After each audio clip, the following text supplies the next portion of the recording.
사람 삶은 만남입니다. 삶은 만남이다. 짧은 표현이지만 아마 누구나 다 이 표현을 들으면 그렇지. 삶은 만남의 연속이고 그리고 만남으로 이루어져 있지 하고 수긍을 할 것입니다. 살아가면서 만나는 모든 대상 중에서 세 부류의 그 만남이 참 중요합니다. 친구를 잘 만나야 합니다. 선생님을 잘 만나야 합니다. 그리고 배우자를 잘 만나야 합니다. 친구를 꼭 같은 동창, 또래만이 아니라 나이 차이가 나도 좀 더 폭넓은 의미로 친구가 될 수 있죠. 그렇게 좀 넓게 의미한 친구. 선생님도 내가 학교에서 배운 선생님만이 아니고 직장의 선배인데 내가 그 선배한테 배운 게 많다. 그러면 그분이 나의 선생님이 될 수가 있죠. 나보다 나이가 젊고 어리더라도 어떤 사람을 보면서 저 사람은 저건 참 훌륭하다. 내가 저런 건 좀 배워야 된다. 그러면 그 사람이 나의 선생님이 될 수도 있죠. 이렇게 폭넓게 정의해서 선생님 참 중요하죠. 또 배우자 만날 때 누구나 다 결혼 대상자를 신중하게 생각하고 또 우리 기도도 하고 그러잖아요. 자, 친구, 선생님, 배우자. 그런데 어떤 사람은 들으면서 부모 만나는 거는 왜 얘기를 안 하실까 하고 생각할지도 모르겠어요. 근데 부모를 만나는 것은 친구, 선생님, 배우자하고는 조금 다릅니다. 부모는 자신이 선택하는 건 아니죠. 어쨌든 부모야 하나님이 섭리 가운데 그 부모 밑에서 태어나게 하셨으니 어느 부모나 하나님이 주신 가장 최고의 축복입니다. 삶은 만남인데 우리 그리스도인에게 결정적인 것은 하나님을 만나는 것이겠죠. 여러분이 살아오시면서 내가 그 사람 만난 게 내 삶의 큰 복이다. 그렇게 떠올리는 사람이 누구이십니까? 또는 그 사람은 내가 알지 않았으면, 만나지 않았으면 좋았을 것을. 그럴 때는 사람이라 그러지 않고 약간 세게 발음해서 아이고 그 인간 이렇게 표현을 하죠. 그런 사람도 살다 보면 또 있기도 하지요. 자, 삶은 만남으로 이어집니다. 행복하려면 사람을 잘 만나야 합니다. 제가 다음에 읽어드리는 문장, 두 사람이 등장합니다. 두 사람 중에서 누구를 만나느냐에 따라서 삶의 복을 누리기도 하고 또는 힘겹고 고달프고 그러니까 삶의 복과 저주가 갈립니다. 한번 들어보세요. 도둑은 다만 훔치고 죽이고 파괴하려고 오는 것뿐이다. 나는 양들이 생명을 얻고 또 넘치게 얻게 하려고 왔다. 예수님이 하신 말씀이에요. 요한복음 10장 10절입니다. 이 구절은 예수님께서 당신의 사명을 선언하신 사명 선언문 이렇게도 얘기들 하죠. 그러니까 예수님이 이 땅에 왜 오셨나? 예수님 그분이 내가 존재하는 목적은 이거다. 내가 살아가는데 나는 이 사명을 위해서 산다. 말하자면 그런 거지요. 그런데 예수님이 여기에서 두 가지를 대조하십니다. 첫째, 도둑. 도둑을 만나면 삶이 아무래도 괴롭고 불행하잖아요. 도둑을 만나느냐 아니면 예수님을 만나느냐 너무나 극명하게 대조가 되어 있죠. 예수님은 사람들이 영원한 생명을 얻게 하시려고 오셨습니다. 그리고 생명을 얻을 뿐만 아니라 얻은 생명을 풍성하게 누리고 그리고 그 풍성함을 다른 사람들에게도 나누고 베풀도록 그래서 오셨습니다. 이거는 생명이 태어나는 것하고 자라는 것 이 두 가지로 얘기할 수 있습니다. 어린아이가 태어나는 것 큰 축복이고 그것처럼 큰 경사가 어디 있겠어요. 근데 그거하고 똑같이 그 아이가 잘 자라야죠. 갓난아이 때 신체적으로 잘 자라고 모유를 먹든 우유를 먹든 쑥쑥 먹고 또 각 개월수에 따른 신체 발달 또는 이런 게 다 원만해야 될 테고 또 이제 점점 자라서 지혜도 자라고 영혼도 풍성해지고 뭐 학교 가서 친구들도 만나고 그래야 될 거 아니겠어요? 예수 그리스도께서 여러분과 저 우리에게 영원한 생명을 주셨습니다. 믿으시지요? 여러분에게 주신 주님의 그 생명이 인생 여정 걸어가면서 늘 풍요롭기를 주의 이름으로 축원합니다. 자, 그런데요, 신앙생활을 한번 우리는 예수님의 사명 선언론을 생각하면서 내 신앙을 한번 점검해 봐야 됩니다.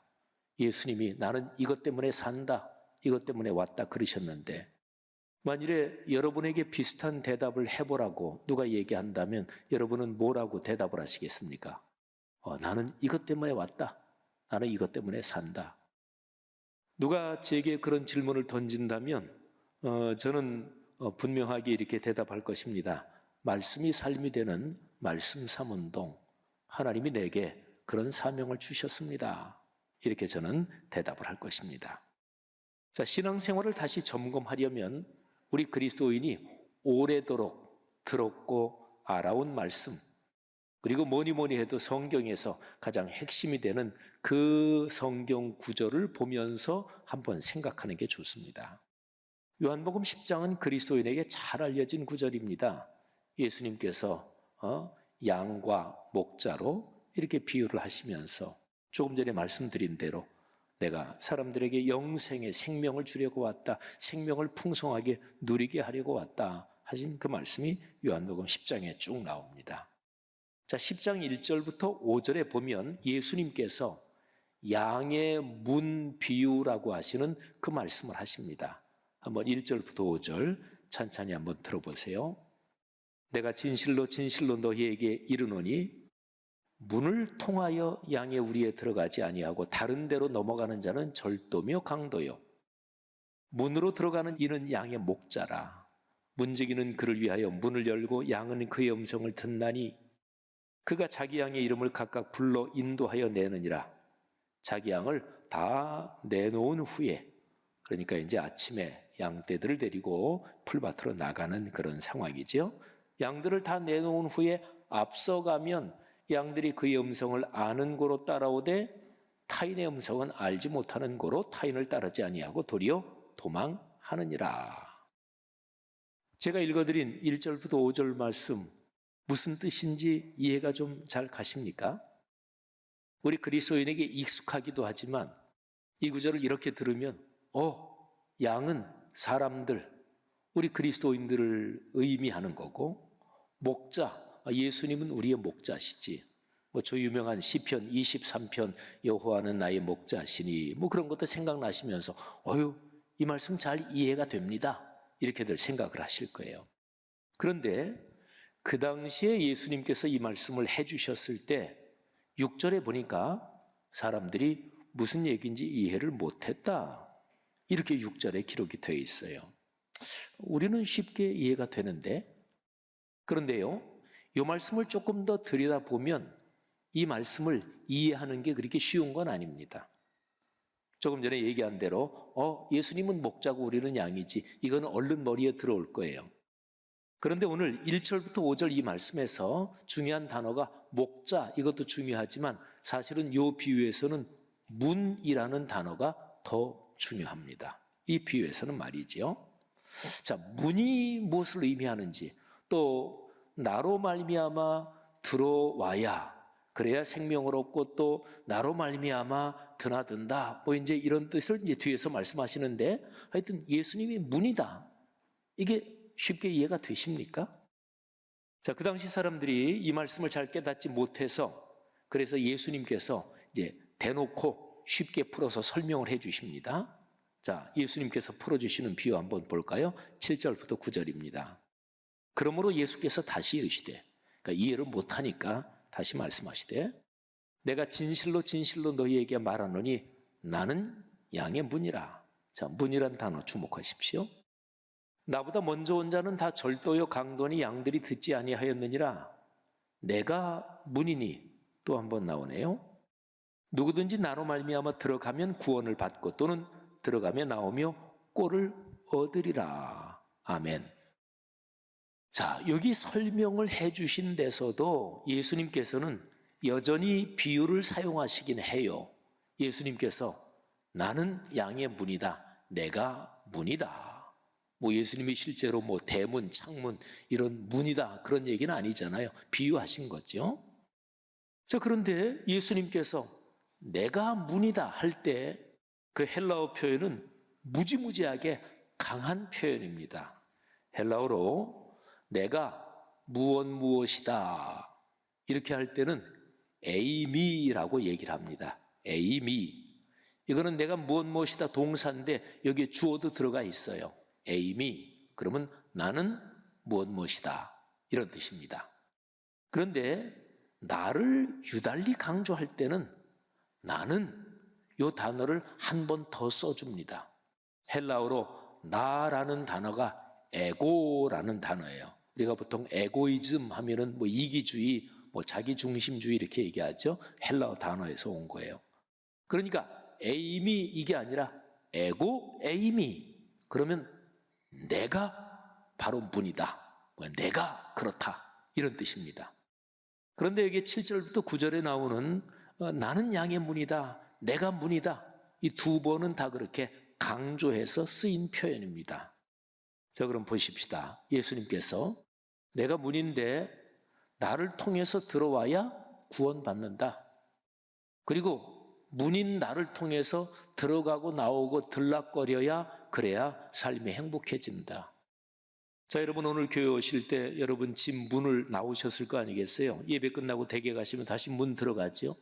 또 교회 오실 때도 교회 문, 현관 또 여기 예배실 문 들어오셨고 끝나면 또 나가실 테고. 그러니까 문을 드나든다. 이 표현은요. 인생 여정 걸어간다. 산다. 이거하고 똑같은 말이에요. 그러니까 산다는 게 늘 어떤 문이든지 문을 드나드는 거예요.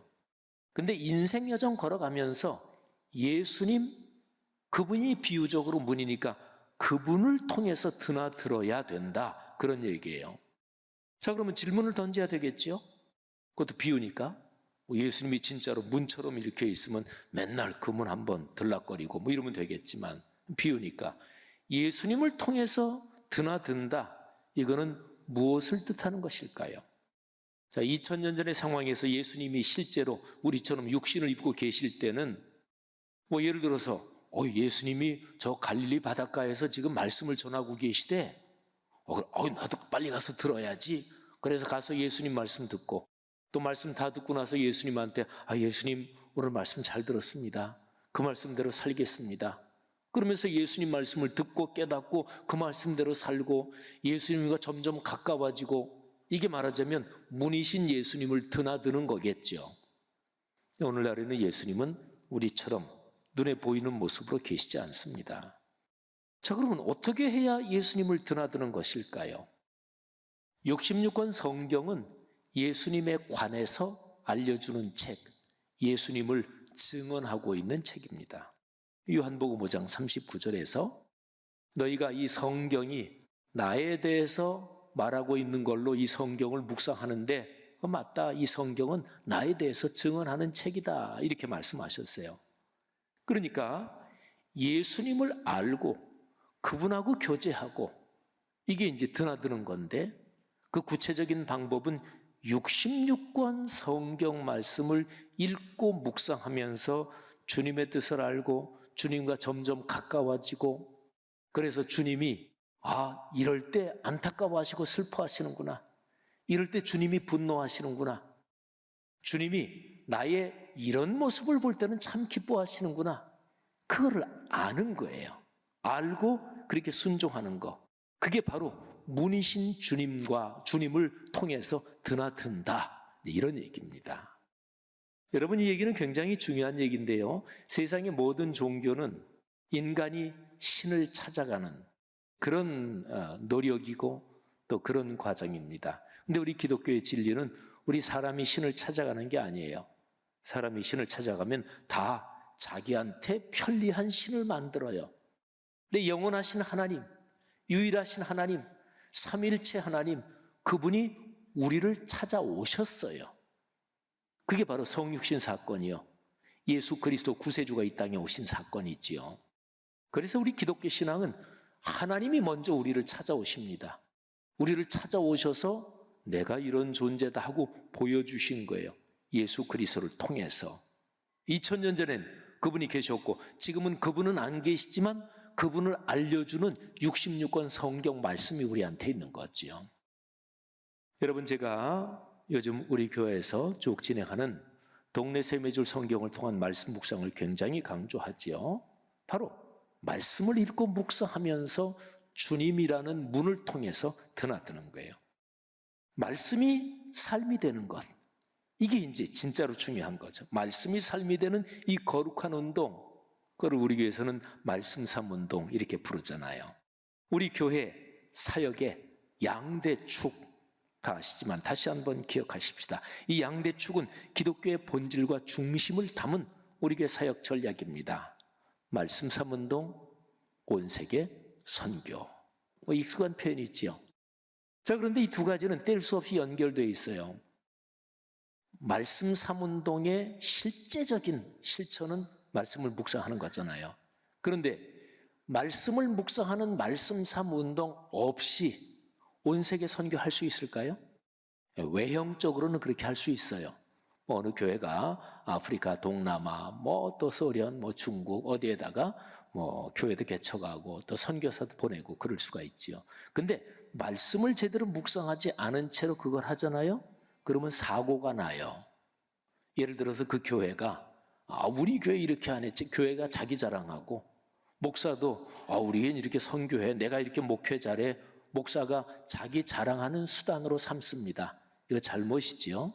잘못 정도가 아니라 죄지요.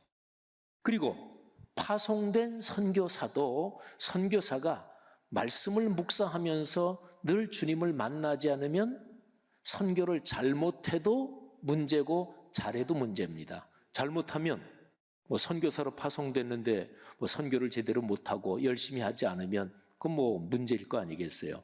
근데 잘해도 문제예요. 열심히 하고 그래서 많이 전도하고 교회도 세우고 신학교도 세우고, 근데 이 선교사가 말씀을 묵상하면서 주님을 통해서 문이라는 주님을 통해서 드나들지 않으면 선교사가 그 모든 것을 자기 수중에 넣습니다. 우리 교단이나 어느 교단을 막론하고 선교 현장에서 그런 사고 나는 일이 가끔 있어요.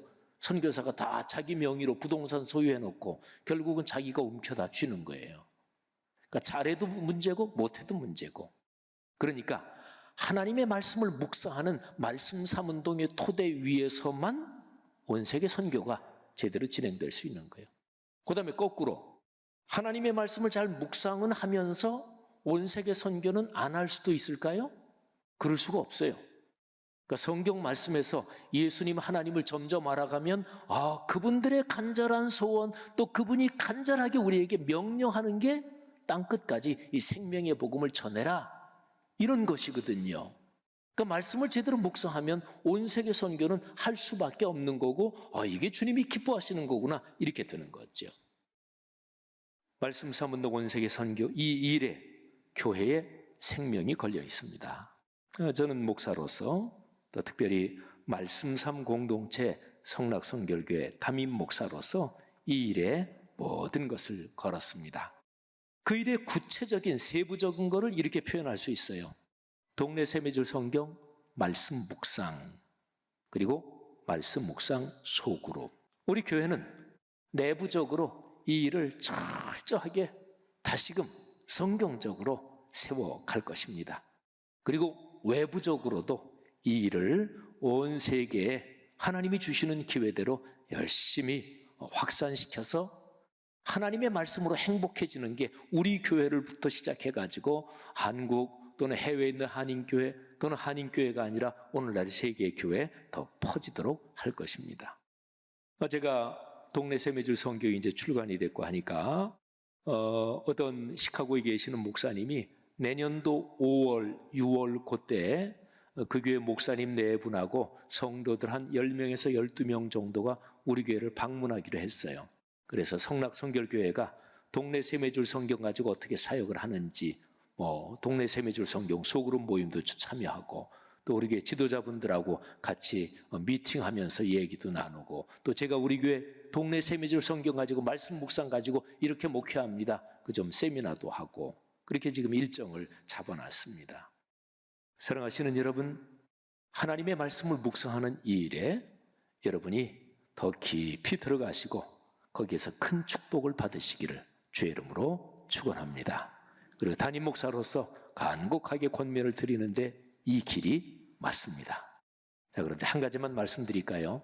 우리 성도들은 목사가 뭐를 굉장히 강조하면 자기도 모르게 무의식 속에 뭐가 깔려 있냐면, 특히 신앙생활 오래 하신 분 중에는 교회에서 굉장히 강조할 때 뭐를 반대하거나 그러진 않지만 적절하게 거리를 두는 게 필요해. 무의식 중에도 그런 거 있죠. 오래 신앙생활 하신 분들. 근데 그거 제가 한번, 저는 목사니까 이런 방면의 전문가잖아요. 전문가로서 분석을 해드릴까요? 왜 그런 의식이 무의식 중에도 있는지 두 가지 때문에 그래요. 첫째는 돈, 두 번째는 시간. 그거는 목사들 잘못이에요. 한국 교회 목사들이 여태까지 목회하면서 성도들이 되도록이면 최대한으로 헌금을 많이 하게 하고, 되도록이면 교회 일에 최대한으로 많이 참석해서 교회 봉사하게 하고, 너무나 이쪽으로만 교회를 몰아갔고, 그래서 자기 목회 성공하고 그래 왔던 거예요. 물론 다 그러진 않았지만. 근데 제가 이 교회에 19년째 목회하니까 담임 목사를 잘 알잖아요. 저는 이게 배포가 좀 작아서 그런지 성도들한테 헌금을 많이 하십시오, 이런 얘기는 제가 한 번도 해본 적이 전 없습니다. 근데 조그마한 거, 예를 들어서 10,000원, 20,000원, 5,000원 우리 전교인이 다 참여하는 거, 그런 건 약간 불편할 정도로, 참여 안 하신 분 계십니까? 다 참여하도록 하는데, 근데 여러분, 저는 생각하기에 성도들이 믿음이 근거가 되지 않은 헌금을, 저는 그건 하나님께 영광이 안 된다고 봅니다. 목사로서 그런 거는 사양입니다. 그런 사람이, 믿음이 근거가 되지 않은 사람이 얘를 건축할 때 엄청 했다, 그런 그 사람은 나중에 신앙생활하면서 반드시 자기 공치사하고요, 그게 문제가 됩니다. 우리 아버지 하나님은 은도 내 것이요 금도 내 것이라 그랬는데 그 말씀을 사실 그대로 믿으십니까? 저는 믿습니다. 그러니까 저는 교회 성도들이 가능한 대로 최대한으로 헌금을 많이 하게 하고, 그 헌금 많이 된 걸 가지고 교회 사역하게 하고, 저는 그게 좋지 않다고 보는 사람이에요. 성도들이 믿음이 성숙함에 따라서 기쁜 마음으로 헌금하고 그 정도 재정 범위 안에서 교회 사역을 하는 게 그게 맞다, 이렇게 보는 거예요. 옛날에는 장로 권사 안수 비사 될 때 그때 얼마씩 이런 게 다 있었잖아요. 우리 교회도 그렇고 그건 일반적으로 한국 교회 다 있었어요. 그 자체가 나쁜 건 아니에요. 그런데 제가 와서 그것도 없앴잖아요. 그죠? 그러니까 여러분 교회 담임 목사는 여러분한테 헌금을 무지하게 강요하고 앞으로도 그렇게 하지 않을 테니까 그런 무의식 속에서 그 걱정은 좀 내려놓으시고요. 두 번째, 시간. 저는 우리 교회 성도들이 되도록이면 교회에 많이 와서 교회에 막 봉사하고 여기에 시간을 쓰고, 저는 그런 거 원치 않습니다. 그래서 우리 교회에서는 가능한 대로 무슨 훈련을 수요 예배를 활용해서 하고 다 그러잖아요. 우리 교회 성도들이 가정생활이 아름다워야 되고, 직장 사회활동, 사회에서 이런저런 거 할 때 그리스도인답게 열심히 하고, 그래가지고 세상을 아름답게 만드는 거잖아요. 그러니까 저는 여러분이 최대한으로 교회에서 많이 시간을 보내고 그거 원치 않습니다. 자, 두 가지 이렇게 점검해 드렸으면 됐죠? 말씀 삼운동에 강력하게 헌신하십시오. 그러면 여러분의 삶이 축복이 넘칠 것입니다. 이거는 분명하잖아요. 사랑하신 여러분, 우리 교회가 이 일을 열심히 하면서 시온성과 같이 든든한 교회가 되고, 우리 교회 성도들의 가정 가문마다 영육간의 축복을 받는, 또 그래서 그 아름다운 복을 국내 해외 널리 전하는 그런 교회로 세워지기를, 또 거기에 헌신하시기를 주님의 이름으로 축원합니다.